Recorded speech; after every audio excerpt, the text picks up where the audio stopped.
Olá, pessoal do oitavo ano. A gente vai estudar hoje sobre o continente americano, tá? Professor, a gente já viu esse assunto, mas a gente vai continuar. Qual é esse assunto? América, capítulo 7. América, regionalização e integração do continente americano. Aqui a gente já tem uma noção do que a gente vai ver.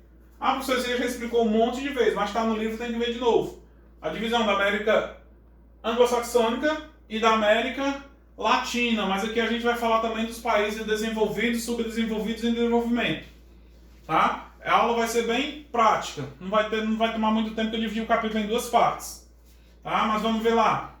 Isso que aqui que a gente já sabe, né? Qual a diferença da América Latina para a América anglo-saxônica? A gente sabe que a América Latina são os países que foram colonizados pelos portugueses e pelos espanhóis, né? Professor, mas teve outros países também, como os holandeses, né?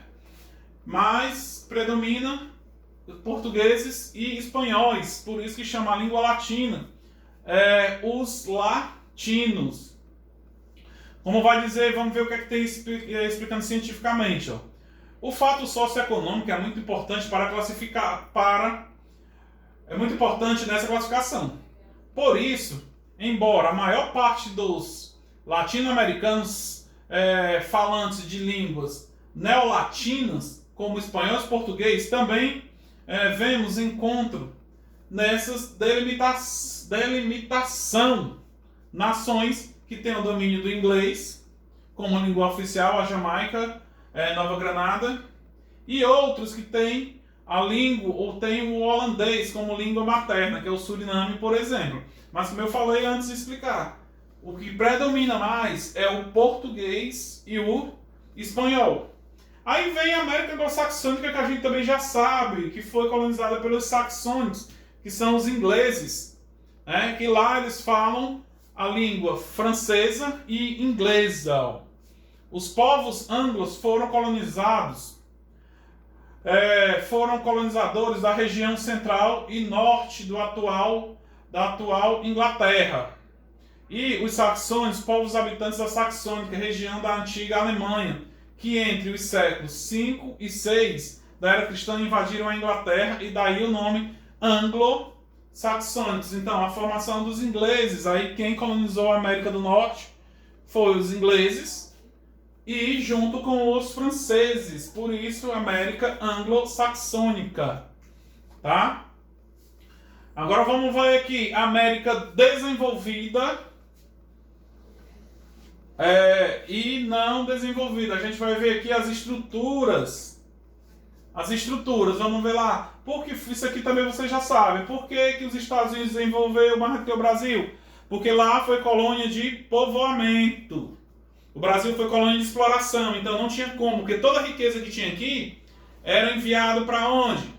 Para a metrópole, que era Portugal. Na nossa aula de história, que vocês também vão ver hoje, vocês vão ver que a gente vai falar da independência norte-americana. E os norte-americanos, quando eles não tiveram mais autonomia de fazer o que quisessem na América, eles decretaram a independência da Inglaterra. Então lá eles eram colônia de povoamento. Aqui era colônia de exploração, como vai dizer aqui, ó. Porção do continente cuja ocupação se deu de forma de colonização de povoamento, como eu acabei de dizer, ó. Nesse sistema, a exploração da terra, com a exploração da terra, com o trabalho livre, familiar, nas pequenas propriedades, tinham como objetivo atender às necessidades internas, ou seja, dos colonos. Nesse grupo estão incluídos os Estados Unidos e o Canadá. Então, os países desenvolvidos, a gente vai já ver quais são os países desenvolvidos da América. Canadá, Estados Unidos. Tudo isso por quê? Por causa de colônia de povoamento. Ó. Tudo que se produzia nas 13 colônias, que a gente vai já ver, ficava onde? No próprio país. Ó. Produção interna ficava aqui, não ia para a metrópole. Diferentemente do que ocorreu com Portugal e Espanha, quando eles colonizaram a América Latina. Como vai dizer aqui, ó. Parte da América que foi submetida à colonização de exploração. Exploração.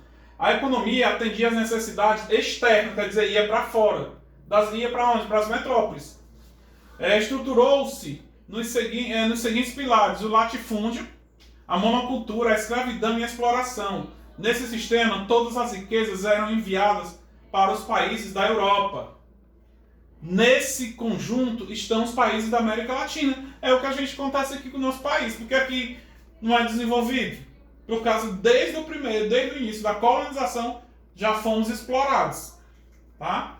Aí vem, ó, os países desenvolvidos da América, os países emergentes e os países subdesenvolvidos. Tá? Mas vamos começar vendo aqui. Não preciso nem dizer que os países desenvolvidos da América já estão ali. Canadá e Estados Unidos. Tá? Canadá e Estados Unidos destacam como ponto de vista econômico e social, apresentando elevados PIBs e o IDH. PIB, Produto Interno Bruto, que todo mundo lembra, e o IDH, Índice de Desenvolvimento Humano, que tem aqueles parâmetros, saúde, educação e economia. Bem como desenvolvimento, desenvolvimento de tecnologias modernas e sofisticadas. Esses são os países desenvolvidos da América. Aí vem os países emergentes, porque eu acho que eu já comentei com vocês que a gente não usa mais essa nomenclatura em países pobres, né? A gente usa países emergentes, que são qual? Brasil, Argentina e México. A gente vai ver isso em outra aula, mas se a gente excluir a América Anglo-Saxônica, os países desenvolvidos da América Latina são esses três. Também denominados países em desenvolvimento, México, Brasil e Argentina foram as primeiras nações da América Latina a apresentar um crescimento econômico e industrial acelerado.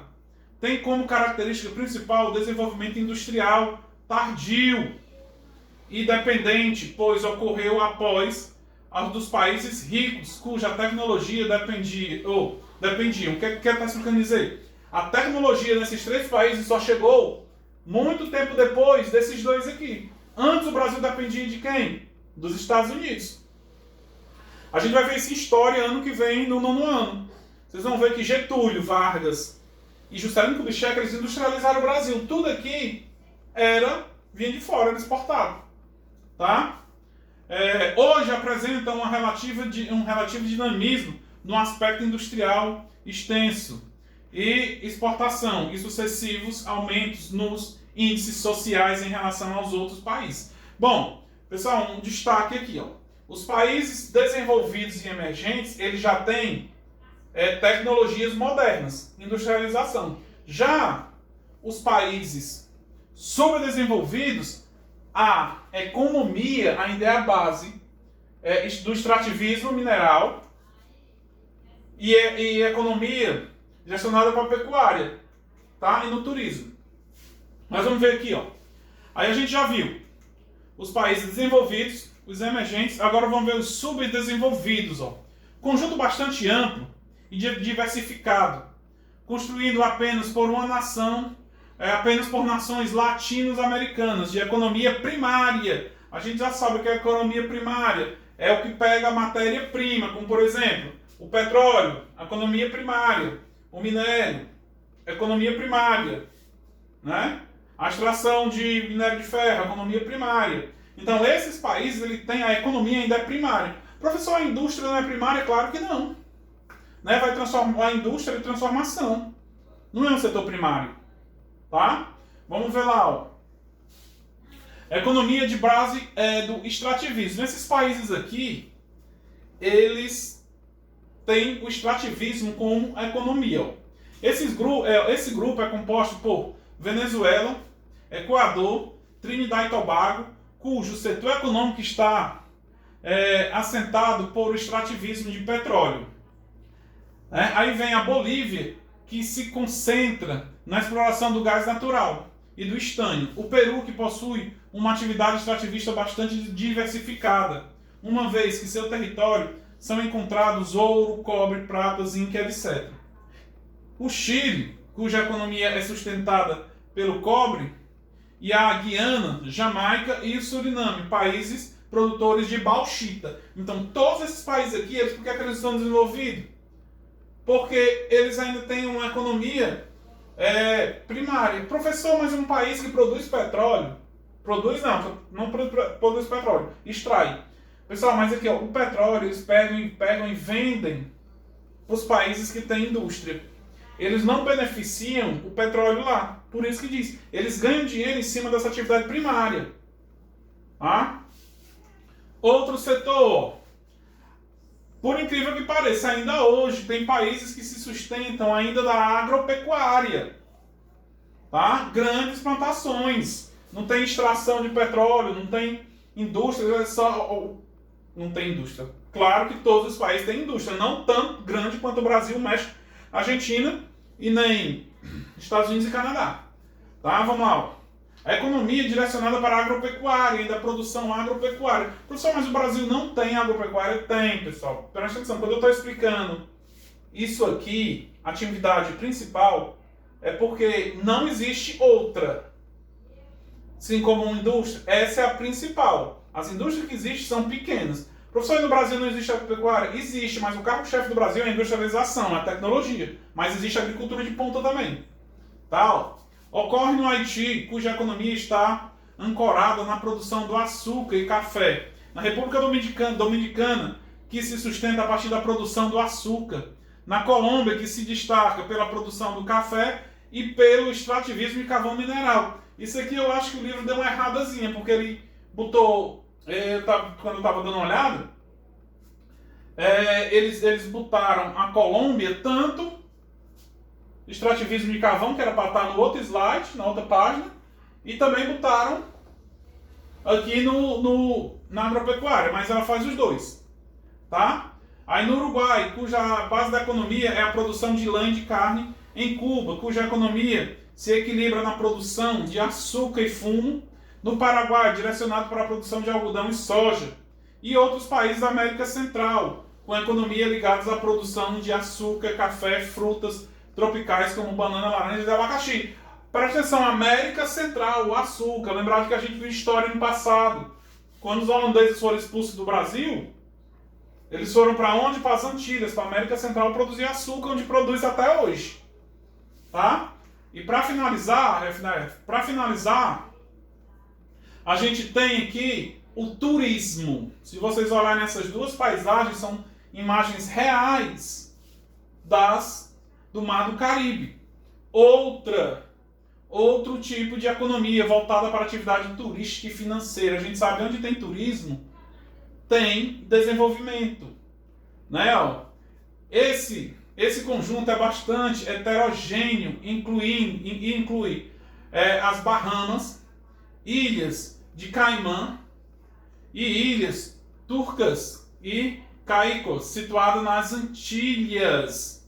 Devido às características do Mar do Caribe, com águas claras, como vocês podem ver nas fotos aí, de floresta e fauna riquíssima, fazem do turismo uma grande fonte de riqueza que atrai em torno cerca de 1,5 milhões de turistas por ano nessa região.